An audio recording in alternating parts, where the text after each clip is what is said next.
की आवाज होगी बुलंद जब वोट अधिकार यात्रा का होगा शुभारंभ। भारत जोड़ो के बाद राहुल गांधी की नई यात्रा, उद्देश्य है मतदाता अधिकार को जन जन तक पहुंचाना। जी हाँ, बिहार में विधानसभा चुनाव 2 महीने बाद अक्टूबर और नवंबर में होने की संभावना है। इससे पहले राजनीतिक पार्टियां अपनी अपनी रणनीति बनाने में जुट गई हैं। इसी बीच 17 अगस्त से राहुल गांधी बिहार में शुरू करने जा रहे हैं वोट अधिकार यात्रा, जिसका उद्देश्य है मतदाता अधिकार को जन जन तक पहुंचाना। नमस्कार, 17 तारीख हम बिहार में वोटर अधिकार यात्रा पर निकल रहे हैं। वन मैन वन वोट का जो आइडिया है, संविधान को बचाने का जो आइडिया है, उसके लिए हम और हमारे साथ बिहार के सारे युवा एक साथ निकलेंगे और वोट चोरी को रोकने का काम। इस लड़ाई में बिहार के युवाओं की जरूरत है। सारे के सारे युवाओं को हमारे साथ जुड़कर संविधान की रक्षा करनी चाहिए। इस यात्रा का शुभारंभ सासाराम से होगा।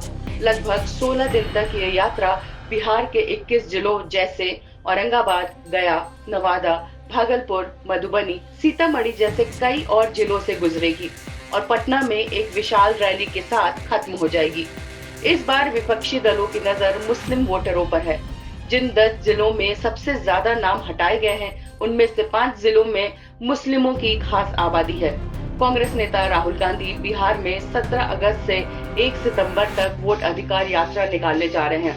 इस यात्रा में मुस्लिम बहुल जिले भी शामिल हैं, जैसे किशनगंज में 68%, कटिहार में 44%, अररिया में 43%, पूर्णिया में 39%, मधुबनी में 18%, सीतामढ़ी में 22%, दरभंगा में 22%, पश्चिम चंपारण में 22%, पूर्वी चंपारण में 19%, भागलपुर में 18% और मधुबनी में 18% मुसलमान हैं।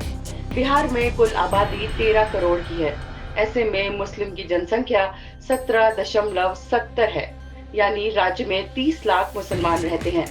ये एक बड़ा समुदाय है, जिससे राज्य की कई सीटों पर प्रभाव पड़ता है। ऐसे में सत्ता और विपक्ष दोनों इस कैटेगरी के वोटर्स का भरपूर लाभ उठाना चाहते हैं। इनका लाभ उठाने के लिए कांग्रेस एड़ी चोटी का जोर लगा रही है। इसी कड़ी में कांग्रेस के कई नेता बिहार के मौलानाओं से भी मुलाकात कर चुके हैं और इसी के चलते कांग्रेस के अध्यक्ष राहुल गांधी 17 अगस्त से वोट अधिकार यात्रा निकालने जा रहे हैं। साथ ही इस यात्रा के जरिए राहुल गांधी आम लोगों से मिलेंगे, खासकर युवा, किसान, श्रमिकों से संवाद करेंगे, उनकी मतदाता के अधिकारों के प्रति जागरूकता बढ़ाएंगे। साथ ही बिहार में स्पेशल इंटेंसिव रिवीजन यानी कि SIR के तहत चुनाव आयोग ने जिन 65.6 लाख लोगों के नाम वोटर लिस्ट से हटा दिए हैं, उसके बारे में बात करेंगे। यानी कि राहुल गांधी की वोट अधिकार यात्रा में मुस्लिम जिले और ऐसे ज्यादातर जिले शामिल हैं जहां के सबसे ज्यादा लोगों के नाम वोटर लिस्ट से हटाए गए हैं। बीजेपी द्वारा चुनावी प्रक्रिया में गड़बड़ी, वोटर लिस्ट में संभावित छेड़छाड़ जैसे आरोपों को कांग्रेस के लिए वोट चोरी का राजनीतिक हथियार बना दिया गया है। राहुल गांधी विरोध की इस गति को बनाए रखना चाहते हैं। इसके साथ साथ वो मुस्लिम वोटरों को भी साथ लेना चाहते हैं। 17 अगस्त से शुरू हो रही वोट अधिकार यात्रा केवल एक जमीन से वोट तक की यात्रा नहीं है, बल्कि लोकतांत्रिक अधिकारों की याद दिलाने, बहुल आवाजों को मंच देने और संवैधानिक अधिकारों की रक्षा की यात्रा है।